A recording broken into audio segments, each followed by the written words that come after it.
مقاصدنا واغفر لنا ما مضى يا واسع الكرم يا ربي بالمصطفى بلغ مقاصدنا واغفر لنا ما مضى يا واسع الكرم يا ربي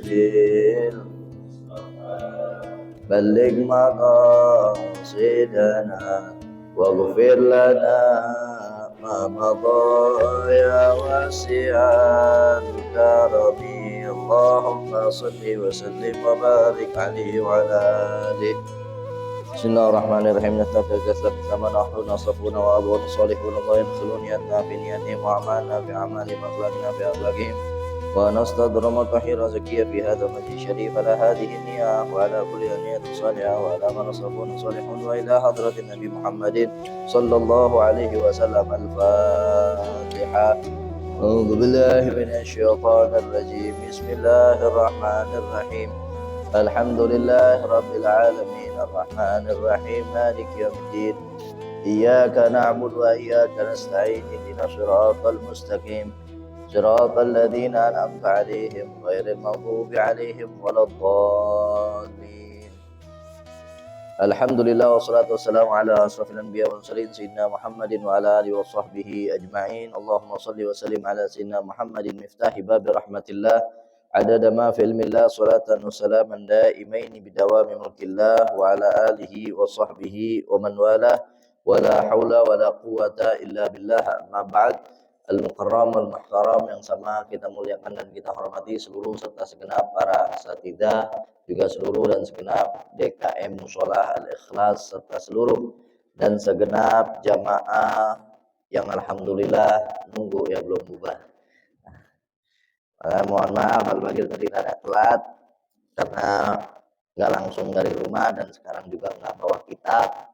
Makanya malam hari ini mungkin kita nggak bahas dulu hadis Arba'in Nawawi sebab kitabnya nggak kebawa dan juga yang kedua belum murojaah, belum ulang-ulang. Tapi insya Allah mudah-mudahan dengan kumpulnya kita pada malam hari ini menjadi sebab turunnya rahmat dan barokah dari Allah Subhanahu Wa Taala, menjadi sebab dikabulkannya segala hajat-hajat kita, baik hajat yang berkaitan dengan urusan agama, dunia hingga akhirat kita. Amin ya rabbal alamin. Ma'asyiral hadirin rahimakumullah. Karena malam hari ini kita tidak membahas hadis Arba'in Nawawi, maka apa kira-kira yang enak kita bahas? Mungkin kita bahas ini aja karena kemarin kita tahu di sini ada Maulid Arba'in ya. Jadi biar kita makin semangat, makin termotivasi dan makin yakin, juga tidak ragu-ragu lagi untuk mengadakan serta menghadiri maulid-maulid dimanapun kita berada. Insya Allah. Amin ya rabbal alamin. Walaupun memang nggak apa-apa kita ngikut-ngikut. Kenapa sih ikut maulid, ngadain maulid, hadir maulid? Kenapa? Yang ikut-ikut aja. Orang-orang dulu, orang tua kita dulu ngadain maulid kalau bulan maulid. Atau mungkin karena ngikutin ustadz kita, guru kita, yang nggak apa-apa selama yang kita ikutin kita tahu orangnya, jelas orangnya, akidahnya sama-sama baik juga, maka nggak apa-apa. Tapi alangkah baiknya kalau kita tahu kenapa sih alasan kita ngadain maulid-maulid di mana-mana tempat dan kita juga menghadiri maulid-maulid di mana-mana tempat. Nah, makanya mudah-mudahan pada malam hari ini kita akan bahas itu semua sehingga mudah-mudahan kita semakin semangat, semakin termotivasi, semakin yakin dan tidak ragu-ragu lagi untuk mengadakan maulid serta menghadiri maulid-maulid yang ada insya Allah. Amin ya rabbal alamin. Hadirin rahimakumullah. Jadi maulid itu kan adalah rasa ekspresi kita terhadap kesenangan kita, kegembiraan kita, rasa syukur kita atas kelahiran baginda Nabi besar Muhammad Shallallahu Alaihi Wasallam. Jadi pelampiasan kita atas rasa gembira kita, girang kita, senang kita dengan kelahiran Nabi Shallallahu Alaihi Wasallam. Dan ini adalah perintah dari Allah Subhanahu Wa Taala. Jadi itu yang pertama, perintah dari Allah. Allah Subhanahu Wa Taala berfirman dalam Al-Quran, "Qul bifadlillah wa bi rahmatihi fabidzalika falyafrahu huwa khairum mimma yajma'un. Kata Allah dalam Al-Qur'an kepada Nabi kita Muhammad sallallahu alaihi wasallam, katakan wahai Nabi, katakan wahai Rasul, katakan wahai Muhammad sallallahu alaihi wasallam, atas karunia dan rahmat yang Allah berikan hendaknya mereka bergembira. Jadi atas semua karunia yang Allah berikan, atas rahmat-rahmat yang Allah berikan, hendaknya kita bergembira. Kita senang, girang atas itu semua. Karunia Allah banyak yang Allah berikan kepada kita. Rahmatnya Allah subhanahu wa ta'ala pun banyak yang diberikan kepada kita. Tapi yang paling besar karunia dan rahmat yang Allah berikan kepada kita, yaitu adanya baginda Nabi besar Muhammad sallallahu alaihi wasallam. Makanya perlu girang, kita perlu gembira, perlu senang atas kelahiran Nabi. Perlu, sebab itu perintah dari Allah subhanahu wa ta'ala. Dan rasa senangnya kita, gembiranya kita atas kelahiran Nabi nggak bakal disia-siain sama Allah subhanahu wa ta'ala. Cuman punya rasa senang dan gembira saja. Nggak bakal disia-siain sama Allah subhanahu wa ta'ala. Nggak bakal dilupain sama Allah subhanahu wa ta'ala. Jangankan kita orang yang Islam, orang yang beriman, yang mungkin dalam hati kita ada cinta kepada Nabi Shallallahu Alaihi Wasallam, bahkan orang-orang yang nggak beriman, yang kafir, yang di luar Islam, karena gembira, senang atas kelahiran Nabi, Allah nggak bakal siain. Contohnya Abu Lahab. Abu Lahab itu pamannya Nabi Shallallahu Alaihi Wasallam, yang tidak beriman kepada Nabi, bukan beragama Islam, bahkan mati dalam keadaan tidak beriman dan tidak Islam, mati dalam keadaan kafir. Dan Allah subhanahu wa ta'ala sudah nyatakan di dalam Al-Quran, dalam surat Tabat, bahwa Abu Lahab itu pasti bakal masuk neraka. Insya Allah kita semua hafal ini ayatnya ya. Ayatnya pendek soalnya, sering dibaca di sholat mungkin ya kalau pendek ya. Tabat syada Abi Lahabiu wa tab, ma aghna anhu maluhu wa ma sayaslana rangdatal habi wa muratu hammalatal fi jidha hablum mim masad. Hafal semua, alhamdulillah, karena pendek sering dibaca buat sholat ya. Coba sekarang kita baca sama-sama surat Al-Munafiqun ya. Qul innal mautal ladzi tafirruna minhu fa innahu. Nah, jadi Allah subhanahu wa ta'ala sudah nyatakan di dalam Al-Quran bahwa Abu Lahab ini pasti bakal masuk neraka. Karena memang Abu Lahab ini tidak beriman, bukan orang Islam. Bahkan ketika hidupnya memusuhi Nabi, menghalang-halangi dakwah Nabi. Makanya Allah subhanahu wa ta'ala masukkan ke dalam neraka. Tapi ternyata di dalam riwayat Sahih Muslim, Sahih Bukhari, Abu Lahab itu ketika ia wafat, meninggal dunia, orang-orang terdekatnya banyak yang mimpin Abu Lahab di dalam neraka, tapi di setiap hari Senin Allah ringanin siksaannya. Sampai orang-orang yang mimpi melihat Abu Lahab itu bertanya, wahai Abu Lahab, bukankah engkau ini mati dalam keadaan tidak memeluk agama Islam, tidak beriman, tapi kok kenapa Allah subhanahu wa ta'ala ringankan setiap hari Senin siksaanmu? Kata Abu Lahab, ya, walaupun saya masuk neraka karena memang saya tidak beriman, saya bukan Islam, Allah subhanahu wa ta'ala ringankan siksaanku di setiap hari Senin. Sebab waktu Nabi SAW lahir, saya ada rasa senang, gembira, girang, karena Nabi itu ponakannya Abu Lahab. Waktu itu Tuwaibah al-Aslamiyah datang kepada Abu Lahab ngasih kabar, wahai tuanku, keponakanmu Muhammad bin Abdullah telah lahir. Saking senangnya Abu Lahab saat itu, saking gembiranya, saking girangnya, sampai-sampai Tuwaibah al-Aslamiyah yang tadinya budaknya Abu Lahab langsung dimerdekain sama Abu Lahab. Nah, berkat itulah, gara-gara gembira, gara-gara senang, gara-gara girang atas kelahiran Nabi, akhirnya Allah subhanahu wa ta'ala ringankan siksaannya di setiap hari Senin. Apalagi kita orang yang Islam, yang beriman, yang ada dalam hatinya insya Allah cinta kepada Nabi, terus gembira, terus senang, bersyukur atas kelahiran baginda Nabi besar Muhammad sallallahu alaihi wasallam. Makanya kata Syekh Muhammad bin Nasir ad-Dimishqi, beliau bilang, idza kana hadza kafiran ja'a dhammu wa tabbat yadahu fil jahim khallada ata annahu fi yaumil itsnain yukhaffafu li sururi bi ahmada wa ma dhanna bi abdilladzi kana umruhu bi ahmada masrura wa mata muwahhida. Kata beliau, kalau saja Abu Lahab yang jelas-jelas mati dalam keadaan kafir, tidak beriman, bukan Islam, masuk neraka sudah dinyatakan dalam Al-Quran. Tapi gara-gara gembira, senang girang atas kelahiran Nabi, akhirnya Allah ringankan siksaannya di setiap hari Senin.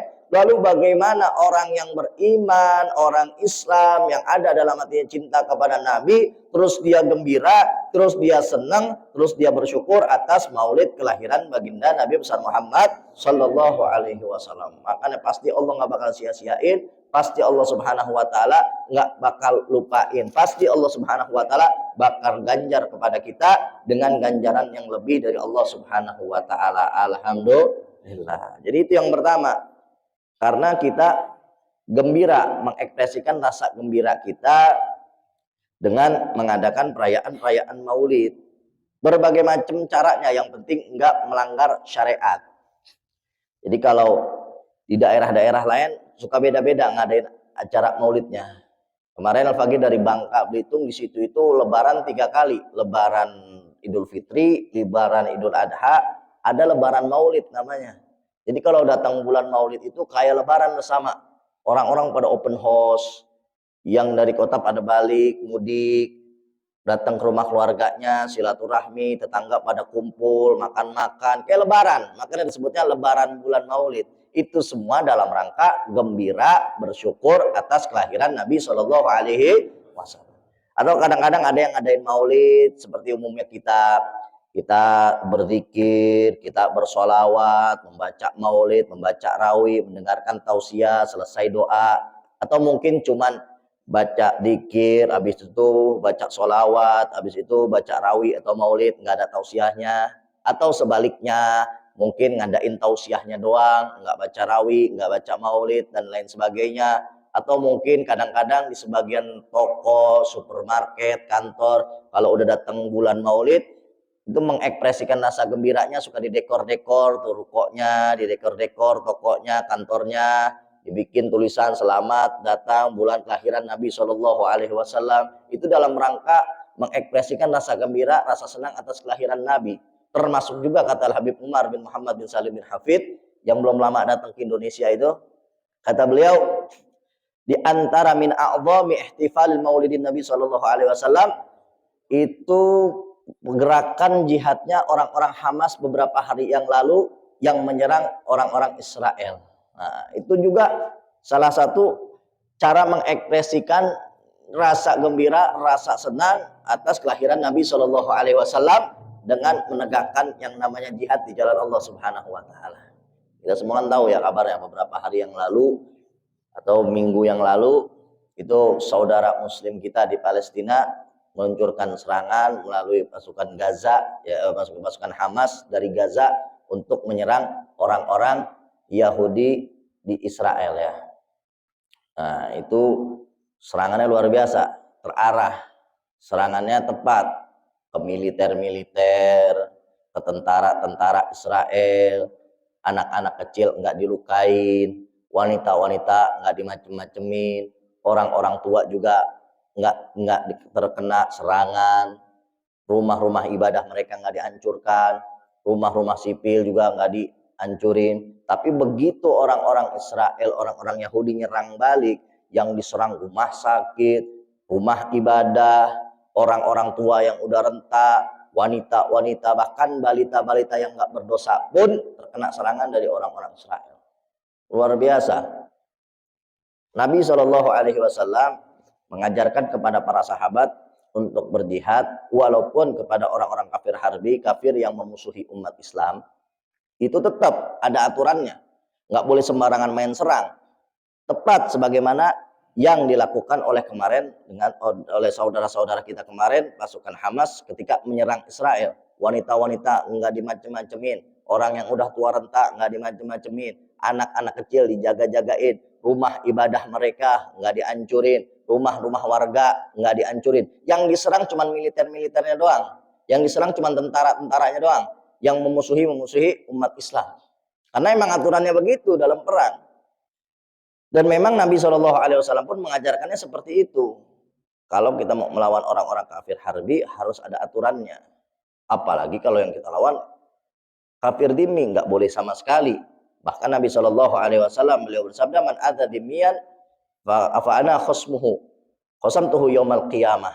Barang siapa yang memusuhi atau menyelakai kafir dhimmi yang enggak macam-macam sama umat Islam, maka orang tersebut yang muslim tadi adalah musuhku dan aku musuhi nanti di yaumil qiyamah. Na'udzubillahi min dzalik. Saking toleransinya Nabi kita Muhammad sallallahu alaihi wasallam. Enggak boleh kita macam-macam sama orang-orang kafir, orang-orang non muslim yang enggak macam-macam sama kita. Haram hukumnya. Bahkan nanti bakal jadi musuhnya Nabi sallallahu alaihi wasallam.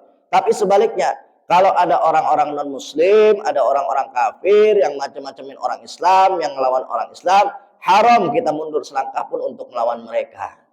Gitu. Nah, ini memang permasalahan udah dari zaman dulu. Dari zaman dulu, dan ini bukan cuma sekedar masalah politik, masalah perang antar negara, bukan. Ini perang antara umat Islam dengan orang-orang non-muslim kafir harbi yang memerangi umat Islam. Peperangan antara yang hak dengan yang batil, bukan cuma sekedar tentang perang antar negara, perang politik. Udahlah, kita nggak usah ngikut-ngikut, itu kan negara Palestina sama Israel, itu kan masalah politik mereka. Enggak, ini masalah umat Islam sama orang-orang kafir harbi. Ini antara yang hak dengan yang batil. Kita harus peduli, kita harus bantu. Nabi SAW, beliau bersabda, man la yahtam bi amril muslimin falaysa minhum, atau kama qala Nabi SAW. Barang siapa yang tidak perhatian terhadap saudara muslimnya, maka dia tidak termasuk orang muslim. Na'udzubillahi min dzalik. Enggak peduli. Udahlah, itu kan masalah politik mereka. Udahlah, itu kan perang antara negara mereka. Udah, kita diem aja di sini. Kita nggak peduli sama saudara muslim dan muslimah kita dimanapun berada mereka.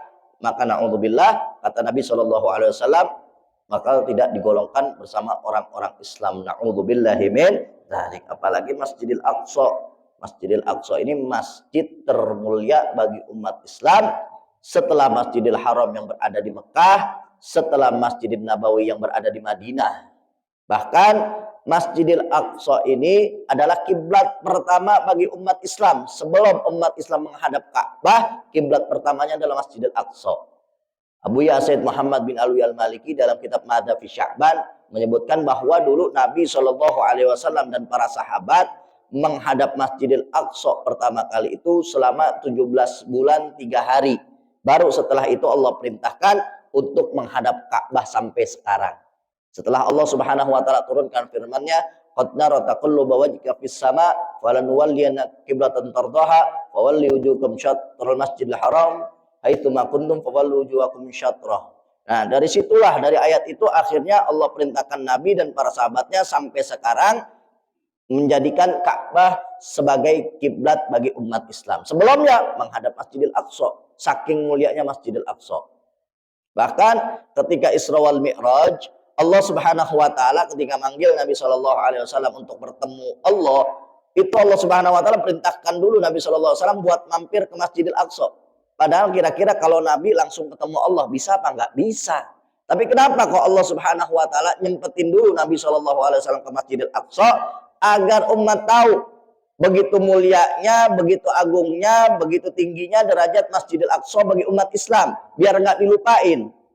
Sampai-sampai Allah abadikan dalam Al-Quran, dalam surat Al-Isra, subhanalladzi asra bi 'abdihi laila minal masjidil haram ilal masjidil aqsa alladzi barakna haulahu linuriyahu min ayatina innahu was-samiul basir. Allah abadikan dalam Al-Quran biar umat nggak lupa, biar umat tetap mengagungkan, biar umat tetap memuliakan, karena Masjidil Aqsa adalah masjid yang dimuliakan oleh Allah Subhanahu wa taala dan oleh para nabi-nabinya. Makanya penting kita perhatian, ini bukan cuma sekedar masalah politik, masalah perang negara, kita harus juga ikut mendukung harus. Dulu Nabi SAW pernah ditanya oleh seorang sahabat, ditanya tentang Masjidil Aqsa. Ya Rasulullah, aftina an Baitul Maqdis. Wahai Rasulullah, apa yang harus kita perbuat untuk Masjidil Aqsa atau Baitul Maqdis? Lalu Nabi SAW beliau bersabda, u'tuhu fasallu fihi, datangilah dan sholatlah di Masjidil Aqsa, di Baitul Maqdis, kata Nabi SAW. Kemudian kata Nabi SAW, kalau engkau tidak bisa mendatanginya, engkau tidak bisa sholat di dalamnya, falyab'ats bizaitin yusraj, fihi qanadili atau kama qala Nabi sallallahu alaihi wasallam. Kalau engkau tidak bisa datang, nggak bisa sholat ke sana, minimal engkau ikut membantu ngasih minyak untuk menyalakan lampu-lampunya di sana atau memakmurkannya atau menjaganya dan lain sebagainya. Dan sekarang kita keadaannya nggak bisa nyampe ke sana, nggak bisa juga sholat di sana, ya minimal kita dukung saudara-saudara kita yang berada di sana. Yang bisa dengan doanya, jangan sampai putus dengan doanya. Yang bisa dengan donasinya, jangan pernah meninggalkan donasinya. Yang bisa dengan media sosialnya, gunakan media sosialnya biar orang-orang tahu bagaimana kejian orang-orang Zionis. Bahkan Al Habib Abdullah bin Muhammad Baharun, rektor Universitas Al Azhar di Yaman, beliau bilang, jadikan saat ini media sosial kita untuk membantu perjuangan saudara muslim dan muslimah kita yang berada di Palestina. Dengan harapan yang selama ini media sosial kita gunakan untuk perbuatan dosa, untuk bermaksiat, bisa menjadi pelubur dosa saat ini karena kita membantu saudara-saudari muslim kita yang berada di Palestina. Walaupun keadaannya kadang-kadang remeh, yang kita anggap remeh, begitu-begitu, kadang remeh ya. Tapi Allah nggak ngelihat seberapa besarnya, seberapa hebatnya, seberapa pengaruhnya, enggak. Tapi yang Allah lihat seberapa peduli kita. Di dalam Sahih Bukhari dikisahkan bahwa dulu di zaman Nabi Ibrahim alaihissalam, ketika Nabi Ibrahim dibakar sama Raja Namrud, itu ada burung kecil yang bolak-balik pakai paruhnya ngambil air, netesin ke api yang besar yang membakar Nabi Ibrahim. Balik lagi tuh burung, pakai paruhnya yang kecil ngambil air, netesin ke api, ambil lagi air, netesin ke api. Apinya gede, paruhnya kecil, airnya cuma setetes. Sampai hewan yang lain nanya, apa yang kau perbuat nggak bakal berpengaruh, air yang cuma setetes buat madamin api yang begitu besar. Kata burung ini, bukan itu yang aku harapkan. Memang nggak bakal bisa berpengaruh, tapi Allah nggak ngelihat seberapa besar efeknya. Allah nggak ngelihat seberapa kuat bantuanku, tapi yang Allah lihat seberapa jauh dan seberapa besar peduliku terhadap agama dan terhadap saudara muslim saya. Itu yang bakal Allah Subhanahu wa taala tanya nanti di akhirat. Jangan sampai nanti di akhirat begitu kita ditanya, man ikhwanuka, siapa saudara-saudaramu? Kita jawab, ikhwanuna muslimin. Tapi nggak peduli sama umat Islam, wah udah habis kita digecek sama malaikat. Na'udzubillahi min dzalik. Makanya minimal yang bisa dengan doanya, jangan sampai putus doanya. Yang bisa dengan hartanya, jangan sampai meninggalkan donasinya. Yang bisa dengan media sosialnya, gunakan media sosialnya sebisanya, semampunya. Karena yang Allah lihat adalah kepedulian kita terhadap kaum muslimin dan muslimah, khususnya saudara-saudari kita yang berada di Palestina. Mudah-mudahan Allah Subhanahu wa taala jaga mereka semua. Allah Subhanahu wa taala menangkan perjuangannya. Allah hancurkan musuh-musuhnya. Amin ya rabbal alamin. Jadi itu salah satu tuh kata Habib Umar bin Salim bin Hafid, salah satu mengekspresikan rasa gembira, rasa senang, rasa bersyukur atas Maulid Nabi Shallallahu alaihi wasallam. Ngadain maulidnya dengan jihad ya. Jadi kita di sini dengan maulidan, baca zikir, baca sholawat, baca rawi, baca maulid. Ada juga yang kadang-kadang kayak di Bangka tadi tuh ngadain silaturahmi, makan-makan. Ada yang cuma ngadain acaranya tausiah doang. Ada yang ngadainnya cuma maulidannya doang, nggak pakai tausiah, macam-macam. Yang penting tidak melanggar syariat, sesuai dengan syariat, maka diperbolehkan. Bahkan sebelum kita ngadain maulid, Nabi Shallallahu alaihi wasallam pun merayakan maulid. Jadi yang pertama kita ngadain maulid karena menjalankan perintah Allah untuk gembira, untuk senang, untuk girang atas rahmat dan karunia yang Allah berikan. Dan karunia dan rahmat yang Allah berikan yang paling besar adalah adanya Nabi Muhammad Shallallahu alaihi wasallam. Dan jauh sebelum kita ngerayain maulid di mana-mana pada hari ini, Nabi Shallallahu alaihi wasallam pun merayakan maulidnya. Masa bib? Ilok ya, ilok kalau kata orang sini mah ilok bib. Ilok. Iya, Nabi itu merayakan maulidnya. Di Sahih Muslim, di bab tentang puasanya Nabi Shallallahu alaihi wasallam. Jadi Nabi ini kan orangnya sedikit-sedikit puasa.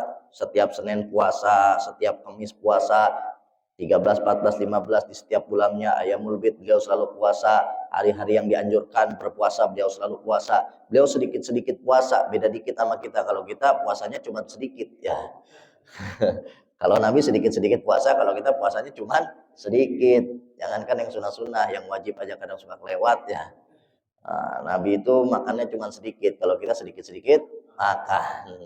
Jadi setiap Senin itu Nabi puasa. Sampai sahabat bertanya, wahai Nabi, wahai Rasul, kenapa sih kok engkau puasa mulu di setiap hari Senin?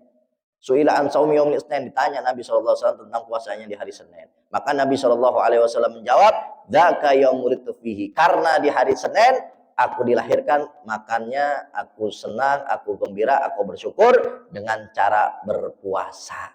Jadi Nabi ngerayain Maulid bukan cuma setahun sekali, bukan cuma sebulan sekali, tapi setiap hari Senin beliau merayakan Maulidnya. Alhamdulillah. Bahkan di kitab Al-Hawi lil Fatawi lil Imam Jalaluddin As-Suyuti, Nabi SAW itu pernah nyembelih kambing. Setelah beliau diutus sebagai Rasul. Jadi umur beliau setelah diutus sebagai Rasul kan 40 tahun ya. Nah setelah umur 40 tahun Nabi itu pernah nyembelih kambing, dibagi-bagi itu kambing ke tetangganya, ke orang-orang terdekatnya. Sebagian ulama bilang saat itu Nabi menyembelih kambing dan membagikannya dalam rangka akikah an-nafsih, akikah untuk dirinya sendiri. Karena yang namanya akikah sebagaimana yang kita tahu di dalam ilmu fikih bahwa akikah itu boleh untuk diri sendiri, bahkan dianjurkan kalau yang belum akikah. Waktu kita kecil mungkin kita belum akikah, orang tua kita nggak ngakikahin kita. Sekarang kita sudah besar, sudah mampu, punya uang buat mengakikahkan diri kita. Boleh apa enggak? Boleh, bahkan dianjurkan.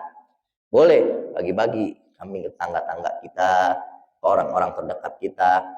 Tapi jangan segala digendong-gendong kayak bayi ya kalau udah tua.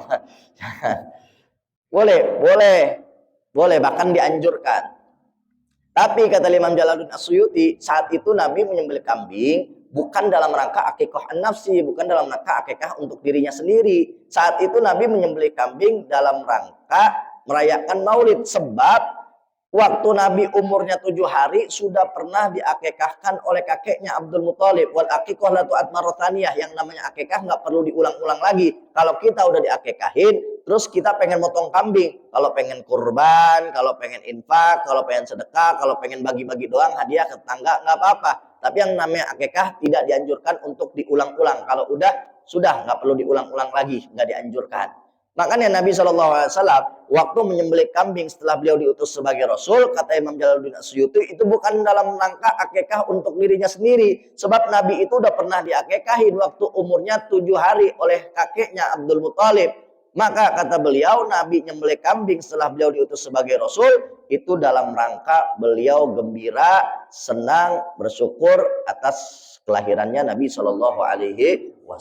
Jadi bagi kambing tuh Nabi SAW untuk merayakan Maulidnya dengan puasa, dengan sedekah, dengan hal-hal yang lainnya. Dan nggak sampai di situ. Selain Nabi SAW pun para sahabat juga merayakan Maulid. Mas Habib, ilok lagi ya. Kalau ngaji kebanyakan ilok, ngerti kagak puyeng iya. Makanya udah dengerin aja dulu. Jadi sahabat-sahabat juga merayakan Maulid, Mas Habib. Iya. Di dalam Sahih Bukhari itu ada hadis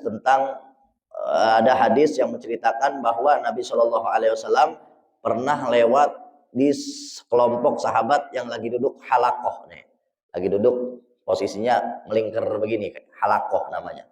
Akhirnya Nabi SAW lewat, nanya, ma ajlasakum, apa yang membuat kalian duduk-duduk begini? Akhirnya para sahabat jawab, qalu jalasna nadhkurullah azza wa jalla wa nahmaduhu ala ma hadana lil Islam wa manna alaina bika. Kata para sahabat, kami duduk ini dalam rangka berzikir mengingat Allah Subhanahu wa taala, dan kami memuji Allah Subhanahu wa taala karena bersyukur atas nikmat Islam dan atas nikmat adanya engkau wahai Nabi Muhammad sallallahu alaihi wasallam. Lalu Nabi sallallahu alaihi wasallam tanya, Allah ma ajlasakum illa dzalik. Benar sumpah. Cuma gara-gara itu kalian duduk, gara-gara pengen mengingat Allah, pengen bersyukur atas nikmat Islam dan adanya aku di sini. Ya, kata mereka. Wallah, ma jalasna illa dzalik. Kita duduk cuma gara-gara itu. Kemudian Nabi SAW beliau bersabda, amma inni lam astahlifkum tuhmahlukum wa innahu atani Jibril alaihi salam fa akhbarani anna Allah azza wa jalla yubahi bikumul malaikah. Sungguhnya kata Nabi, aku ini bukan orang yang sering minta sumpah sama orang. Tapi aku ini heran. Sebab tadi datang malaikat Jibril kepadaku ngasih kabar, nama-namamu ini yang kumpul lagi dibanggain sama Allah Subhanahu wa taala di hadapan para malaikatnya.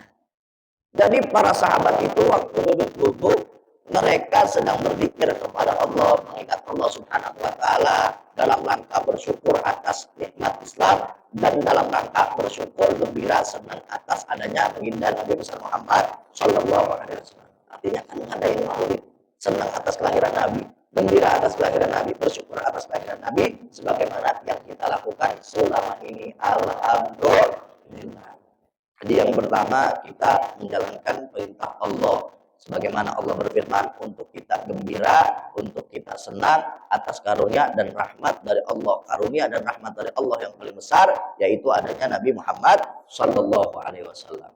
Selain itu, kita juga menjalankan sunnah Nabi sallallahu alaihi wasallam. Karena Nabi juga mengingat hari kelahirannya dengan rasa gembira, dengan rasa senang, dengan rasa syukur, dengan berpuasa di setiap hari Seninnya. Bahkan kata Imam Jalaluddin As-Suyuti, Nabi SAW itu pernah nyembelih kambing, dibagi-bagi itu kambingnya kepada tangga-tangganya dan orang-orang terdekatnya dalam rangka mengingat gembira, senang atas kelahiran Nabi Muhammad SAW. Dan begitu juga para sahabat. Ternyata para sahabat juga pernah kumpul-kumpul berzikir kepada Allah Subhanahu wa taala dalam rangka bersyukur atas nikmat Islam dan dalam rangka bersyukur atas adanya baginda Nabi besar Muhammad sallallahu alaihi wasallam. Jadi jelas udah kita kumpul-kumpul begitu ngikutin perintah Allah, ngikutin sunnah Rasulullah, ngikutin apa yang dilakukan oleh para sahabat radhiyallahu taala anhum. Alhamdulillah. Kalau kita mau melihat faedah-faedahnya, banyak faedah-faedah tentang maulid ini. Ada satu kitab yang dikarang oleh Imam Ibnu Hajar Al-Haytami. Beliau ngarang kitab namanya Ni'matul Kubro. Di situ banyak faedah-faedah tentang maulid Nabi Shallallahu Alaihi Wasallam. Di antaranya beliau bilang, min baitin aw masjidin quri'a fihi maulidin Nabi Shallallahu Alaihi Wasallam illa hafadil malaika dzalikal bait aw masjid aw mahillah wa sallatil malaika ahla dzalikal makan wa ammahumullah birrahmah war ridwan. Kata beliau, tempat-tempat yang dibacain maulid, apapun tempatnya, mau rumah, gang, lapangan, majlis, musola, masjid, atau tempat apapun dibacakan di situ maulid, apapun maulidnya, mau maulid Barzanji, mau maulid Syaraful Anam, mau maulid Sumtuduror, maulid Dibai, maulid Dia Ulami, atau maulid apapun, rawi apapun. Di sini bacanya apa? Barzanji ya. Maulid Arba'in Barzanji, apapun pembacaan maulidnya dibaca di satu tempat, maka tempat itu bakal digerumutin sama malaikatnya Allah Subhanahu wa taala. Malaikat rahmatnya Allah Subhanahu wa taala, bukan malaikat maut ya. Kalau malaikat maut kabur semua yang hadir maulid. Malaikat rahmatnya Allah Subhanahu wa taala yang kumpul. Apa itu malaikatnya Allah Subhanahu wa taala? Wa shallatil malaika ahla dzalikal makan. Itu malaikat yang ikut kumpul bersolawat untuk orang-orang yang hadir. Sholawat dari malaikat kepada manusia, kepada hambanya Allah Subhanahu wa taala, itu adalah minta ampunan kepada Allah Subhanahu wa taala. Malaikat yang minta ampunin kepada kita buat dosa-dosa kita, malaikat yang nggak pernah berbuat dosa, yang nggak pernah bermaksiat kepada Allah, yang nggak pernah melanggar perintah Allah, minta ampunan dosa-dosa kita, kira-kira diampunin apa kagak? Diampunin insya Allah. Malaikat yang mintain ampun, yang nggak berdosa sama sekali. Makanya luar biasa hadirnya kita maulid, insya Allah dosa-dosa kita bakal diampuni oleh Allah Subhanahu wa taala. Dan nggak sampai di situ, kata beliau, wa ammahumullah birrahmah wa ridwan. Dan Allah Subhanahu wa taala akan memberikan kasih sayangnya serta ridhonya secara umum kepada orang-orang yang hadir.